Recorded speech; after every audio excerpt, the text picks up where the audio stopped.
नमस्कार विद्यार्थी मित्रांनो, तर आपण भारतीय करार कायदा 1872 याविषयी माहिती पाहत होतात। तर आज आपल्याला भारतीय करार कायदा 1872 मधील कराराचे प्रकार बघायचे। टाइप्स ऑफ कॉन्ट्रॅक्ट, कराराचे प्रकार। तर यामध्ये बघू, पहिला नंबर आहे प्रत्यक्ष करार।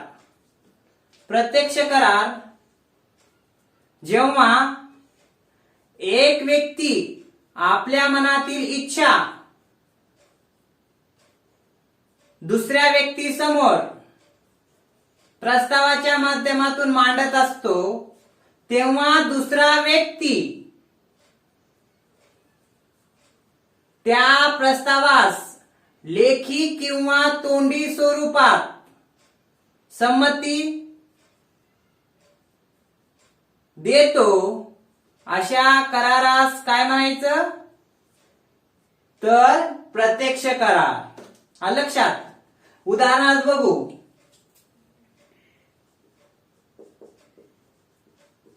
हे अक्षय कुमार आणि अनुराग। अक्षय कुमारनं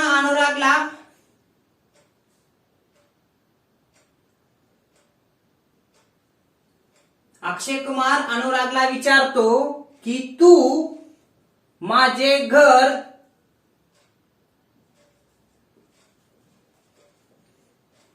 ₹2,00,000 विकत घेशील का? तेव्हा अनुराग अक्षय कुमारला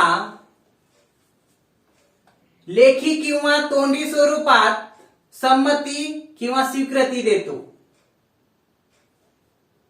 व कालांतराने अनुराग अक्षय कुमार कडून ₹2,00,000 त्याचे घर विकत घेतो।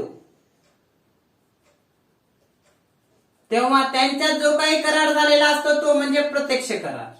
म्हणजे एक व्यक्ती दुसऱ्या व्यक्तीसमोर प्रस्ताव मांडतो किंवा मनातील इच्छा व्यक्त करतो, दुसरा व्यक्ती त्या संमती देतो, त्या दोघात व्यवहार पूर्ण होतो, ते करार म्हणजे प्रत्यक्ष करार। दुसरं आद्यारहत करार। आद्यारहत करार काय असते बघा, जेव्हा दोन व्यक्तीमध्ये करार हा परस्पर वर्तणुकीतून निर्माण होत असतो, अशा करारास काय म्हणायचं? आद्यारहत करार। हे लक्षात, जो करार परस्पर वर्तणुकीतून निर्माण होत असतो अशा करारास आद्यारहत करार असे म्हणतात। उदाहरणार्थ बघू,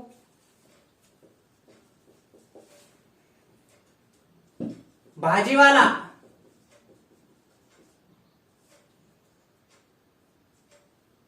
टोपलीत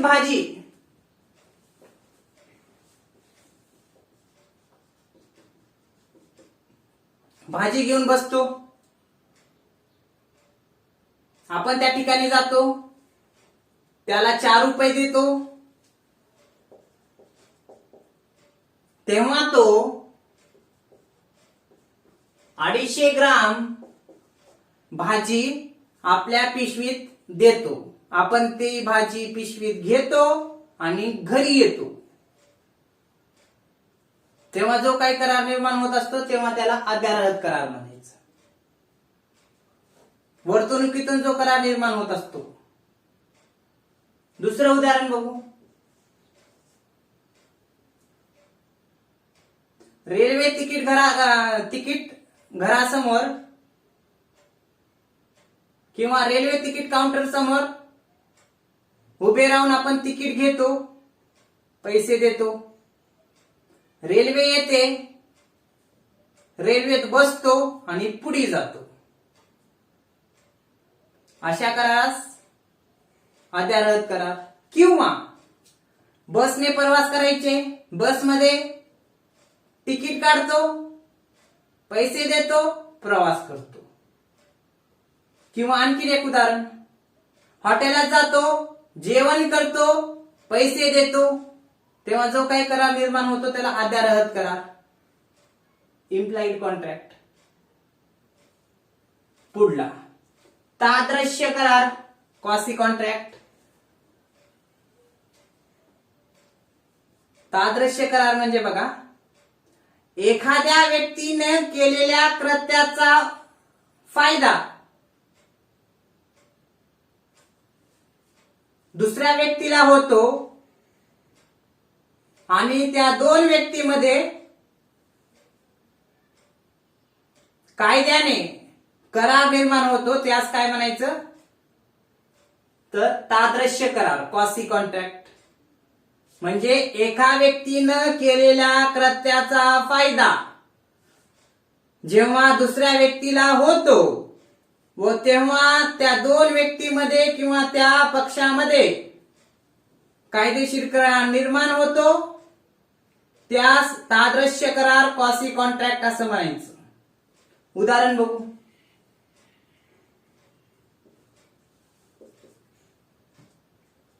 रमेश श्रीराम. रमेशची गाय हरवली, ती श्रीरामला सापडली. रमेश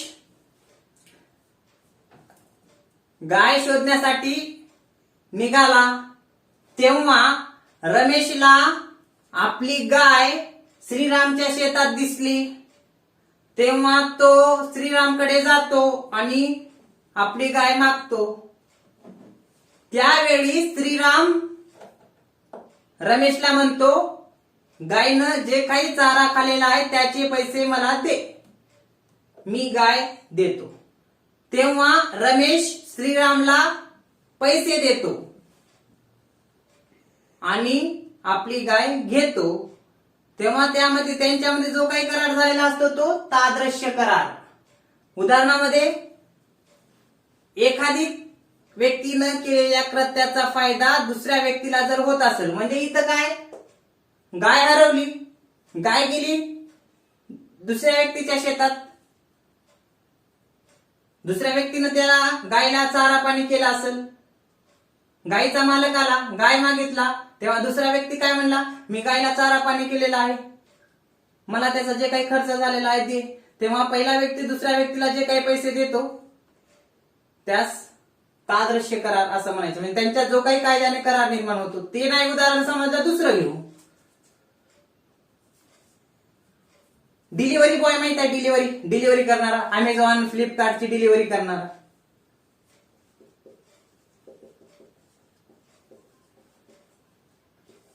तर डिलिव्हरी बॉयने किंवा मग पार्सल देणाऱ्या मुलानं दुसऱ्याचं कुणाचं तरी पार्सल चुकीनं तुमच्या घरी तुम्हाला दिलं किंवा तुमच्या घरी डिलिव्हरी केली आणि तो निघून गेला. तेव्हा तुम्ही ते पार्सल बघितलं, लक्षात आलं तुमचं पार्सल नाही, कोणत्या तरी व्यक्तीचं आहे. तेव्हा तुम्ही ते पार्सल घेऊन ज्या व्यक्तीचं आहे त्या व्यक्तीच्या घरी गेलात, त्या व्यक्तीला त्याचं पार्सल दिलात. तेव्हा त्या व्यक्तीने तुमचे आभार मानले आणि आभार मानून आमची वस्तू आणून दिल्याबद्दल आम्ही तुमचं धन्यवाद आणि हे राहू द्या तुम्हाला काहीतरी पैसे, किंवा ज्याच्या घरी डिलिव्हर करायची होती तुम्ही त्या व्यक्तीला दिलात, तेव्हा तो व्यक्ती माझी वस्तू आणून दिल्याबद्दल हे राहू द्या कोणीतरी गिफ्ट देतो. तेव्हा त्यांच्यात जो करार निर्माण होतो तो म्हणजे तादृश्य करार. उदाहरणामध्ये एका व्यक्तीनं केलेल्या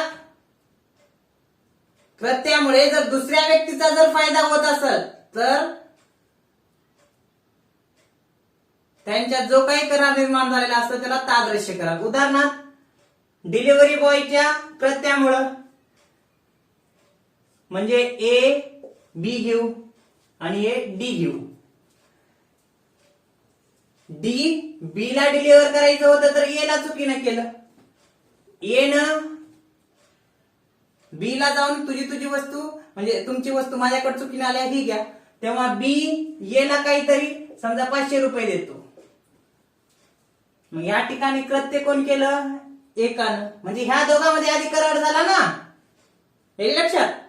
ह्यानं खरेदी केलेला आणि ह्यानं वस्तू द्यायचा करार झाला. पण याचा फायदा कुणाला झाला? ह्याच्या कृत्यामुळे फायदा ह्याचा झाला 500 रुपयाचा. असा जर होत असेल, एखाद्या व्यक्तीनं केलेल्या कृत्याचा फायदा जर दुसऱ्या व्यक्तीला होत असेल, तर त्याला म्हणायचं तादृश्य करार, क्वासी कॉन्ट्रॅक्ट. पुढे आहे कायदेशीर करार. कायदेशीर करार म्हणजे भारतीय कलम कायदा 1872 मधील कलम 10 नुसार कायद्याने ठरवून दिलेल्या अटींची पूर्तता ज्या करारात होते त्यास काय म्हणायचं? कायदेशीर करार, लीगल कॉन्ट्रॅक्ट. कायद्याने जे काही ठरवून दिलेल्या अटी, तरतुदी, नियम किंवा बाबी असतात त्यानुसार जर एखादी करार होत असेल तर त्याला कायदेशीर करार. पुढलं वर्जनीय करार, वायडेबल कॉन्ट्रॅक्ट. हे लक्षात. तर यामध्ये काय होते? सोप्या शब्दामध्ये वर्जनीय करार म्हणजे जे सुरुवातीपासूनच अयोग्य करार आहे. नाही समजलं तर आणखीन, जेव्हा एखादा व्यक्ती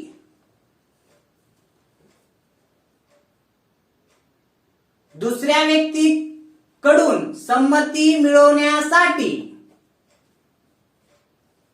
किंवा जेव्हा एखादी व्यक्ती धाकाने किंवा अनैतिक दबावाने दुसऱ्या व्यक्तीची करारासाठी संमती मिळवतो, तेव्हा दुसऱ्या व्यक्तीस तो करार रद्द करण्याचा अधिकार प्राप्त होतो. त्यास काय म्हणायचं? वर्जनीय करार. परत सांगतो बघा, जेव्हा एखादी व्यक्ती दुसऱ्या व्यक्तीकडून करारास संमती मिळवण्यासाठी धाकाने किंवा अनैतिक दबावाने करारास संमती मिळवतो, त्यावेळी दुसऱ्या व्यक्तीस तो करार रद्द करण्याचा जर अधिकार प्राप्त होत असेल तर त्या करारास वर्जनीय करार, वायडेबल कॉन्ट्रॅक्ट असे म्हणतात. किंवा सोप्या शब्दात जे करार सुरुवातीपासूनच अयोग्य असतात त्यास वर्जनीय करार म्हणतात. उदाहरणार्थ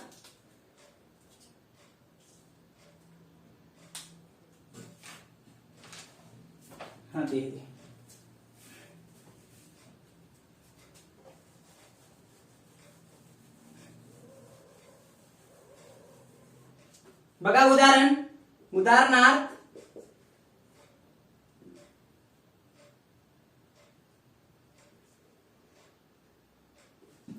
येने बी कडून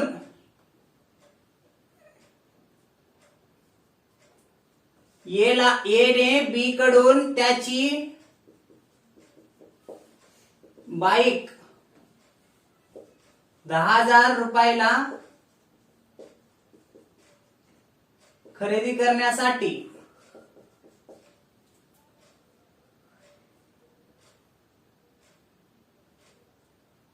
येनं बी कडून त्याची बाईक 10,000 रुपये खरेदी करायचं ठरवलं,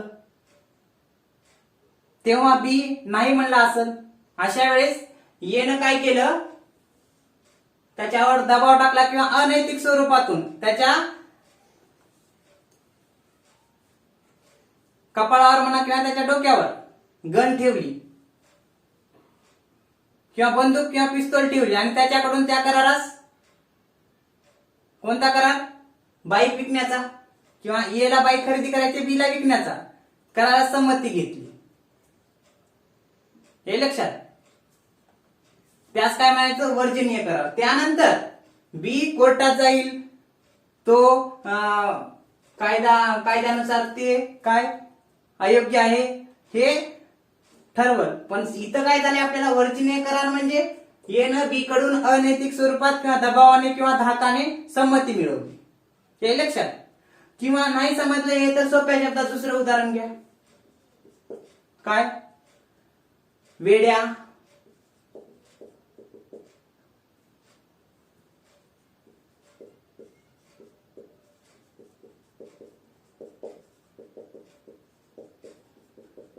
वेड्या माणसासोबतचा करार किंवा लहान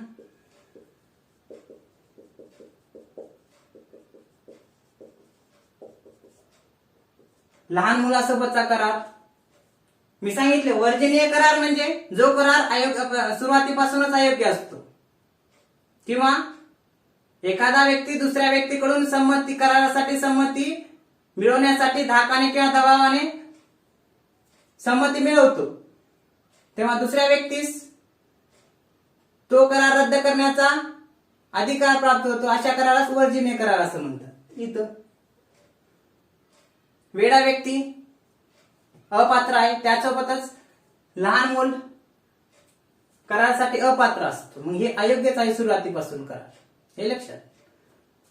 पुढलं काय आहे? नंबर 6 व्यर्थ करार, वाईड कॉन्ट्रॅक्ट. तर व्यर्थ करार म्हणजे असा करार जो करार काही अनपेक्षित घटना घडल्यामुळे पूर्ण करणं अशक्य होते, अशा करारास व्यर्थ करार असे म्हणतात. हे लक्षात. जो करार इथं मी लिहिले बघा, जे करार काही अनपेक्षित घटना, जे करार काही अनपेक्षित घटना घडल्यामुळे पूर्ण करण्यास अशक्य असते, अशा करारास व्यर्थ करार म्हणतात.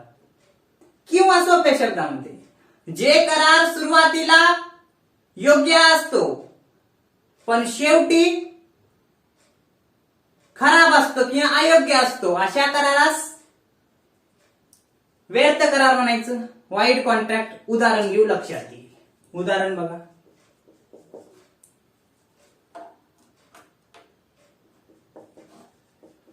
गोविंदला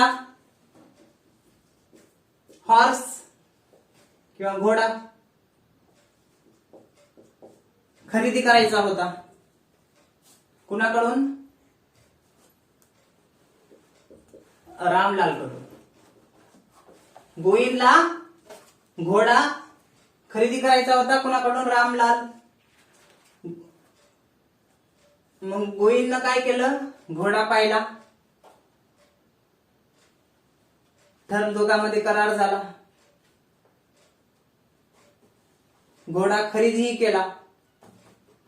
2 दिवसानंतर तो घोडा मेला. तेव्हा जो काही करार, घोडा मेल्यानंतर तेव्हा जो काही करार निर्माण होतो त्याला व्यर्थ करार असं म्हणायचं.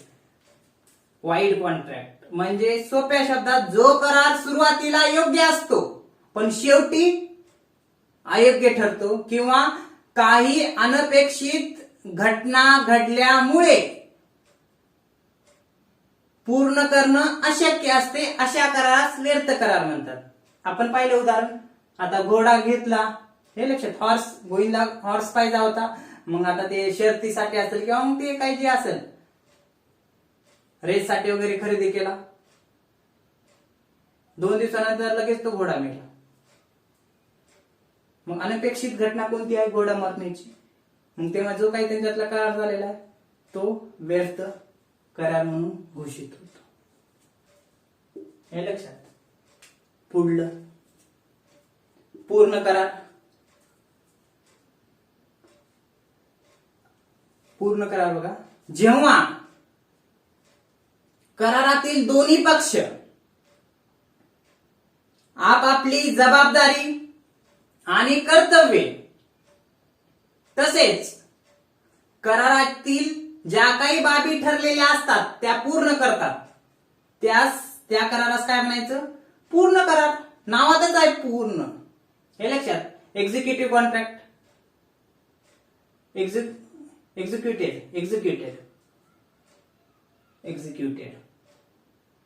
executed contract means जेव्हा करारातील दोन्ही पक्ष आपापल्या जबाबदाऱ्या आणि कर्तव्ये तसेच ज्या काही बाबी करारात ठरलेल्या आहेत त्या पूर्ण करतात त्यास पूर्ण करार असे म्हणायचं. म्हणजे एने बी कडून माल खरेदी करायचा ठरला, ए आणि बी एने बी कडून माल खरेदी करायचा ठरला आणि बी ने एला माल द्यायचं ठरलं. म्हणजे एक ए बी कडून माल खरेदी करणार आहे आणि त्याला 10,000 रुपये देणार आहे. बी एला माल देणार आहे आणि 10,000 रुपये घेणार आहे. त्याच्यामध्ये जे काही टर्म्स कंडिशन ठरल्या होत्या, दोघांनी एला माल पाहिजे होता, बी ने एला माल दिला आणि ए न बी ला 10,000 रुपये दिले. आपापली जबाबदारी त्यांनी पूर्ण केली. तेव्हा करारातील दोन्ही पक्ष आपापल्या जबाबदाऱ्या आणि कर्तव्ये किंवा ज्या काही बाबी ठरलेल्या असतात ते पूर्ण करतात त्यास पूर्ण करार. अपूर्ण करार त्याच्या विरुद्ध, पूर्ण कराराच्या विरुद्ध. जेव्हा दोन्ही पक्ष किंवा एक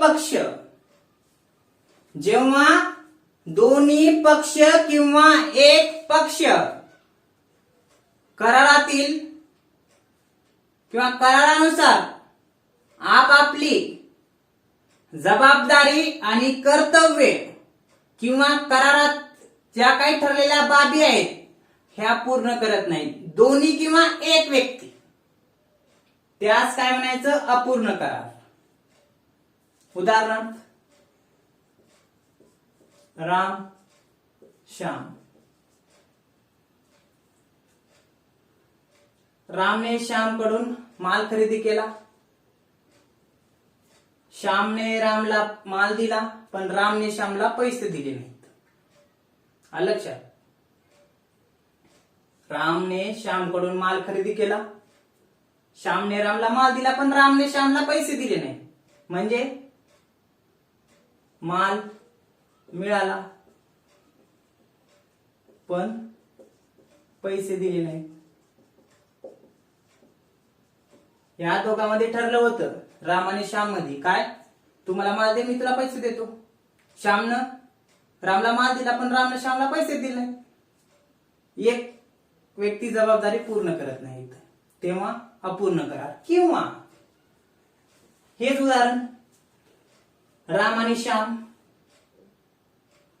रामने श्यामकडून माल खरेदी करायचं ठरवलं आणि पैसे द्यायचं ठरवलं. रामने श्यामकडून माल खरेदी करायचं ठरवलं, श्यामनं रामला माल द्यायचं ठरवलं आणि रामने श्यामला पैसे द्यायचे ठरवले. रामला श्यामनं काही माल दिला नाही आणि रामने श्यामला काही पैसे दिले नाही. म्हणजे दोघांनी कोणतीच गोष्ट केली नाही. त्याला काय म्हणायचं? अपूर्ण करार. हे लक्षात. पुढे बेकायदेशीर करार, इलिगल कॉन्ट्रॅक्ट्स. जे करार किंवा भारतीय करार कायदा किंवा कायद्याने ठरवून दिलेल्या अटीची पूर्तता ज्या करारात होत नाही त्यास बेकायदेशीर करार. कायदेशीर म्हणजे कायद्याने ठरवून दिलेल्या अटीची पूर्तता होत होती इथं होत नाही. हे लक्षात. त्याला बेकायदेशीर. क्राईम असेल कोणता, बेकायदेशीर आहे. हे लक्षात. बेकायदेशीर करार इलिगल आहे. किंवा भारतीय करार कायदा कलम 10 नुसार जो काही करार पूर्ण केला जात नाही त्यास बेकायदेशीर करार. इथं पूर्ण केला जातो. कायदेशीर मध्ये कायद्याने कलम 10 नुसार ठरवून दिलेल्या अटींची पूर्तता होते. इथं कलम 10 ने ठरवून दिलेल्या कायदेशीर अटीची पूर्तता होत नाही किंवा जे बेकायदेशीर असतात. हे लक्षात. किंवा मग कायद्याने व्यर्थ म्हणून घोषित केलेले एक करार. उदाहरणार्थ लहान व्यक्तीसोबत असलेला करार. हे लक्षात. वेड्या व्यक्तीसोबत, अपात्र व्यक्तीसोबत जर केला तर ते व्यर्थ. हे लक्षात. बेकायदेशीर म्हणजे कायद्याच्या विरुद्ध जाऊन जर एखादी करार होत असेल तर त्यास काय म्हणायचं? बेकायदेशीर करार. शेवटचं भविष्यकालीन करार. जेव्हा किंवा जो करार भविष्यात पूर्ण होणार असेल त्या करारास भविष्यकालीन करार. किंवा जेव्हा करारातील दोन्ही पक्ष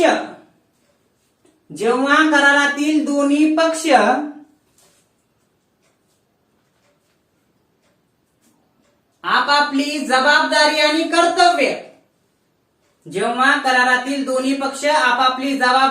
कर्तव्य किंवा करारामध्ये ज्या काही ठरलेल्या बाबी आहेत त्या भविष्यात कधीतरी पूर्ण करणार असतील तर अशा करारास भविष्यकालीन करार असे म्हणतात. येले लक्षात? भविष्यकालीन करार म्हणजे भविष्यात होणारा करार. दोन्ही व्यक्ती वर्तमान काळात आपली जबाबदारी पूर्ण करत नसून भविष्यात कधीतरी करणार असतील अशा करारास भविष्यकालीन करार म्हणतात. या पद्धतीने कराराचे प्रकार सांगता येईल. प्रत्यक्ष, इच्छा व्यक्त केली, संमती भेटली, झाला करार. अध्यारत करार वर्तणुकातून जर होत असेल तर ते अध्यारत करार.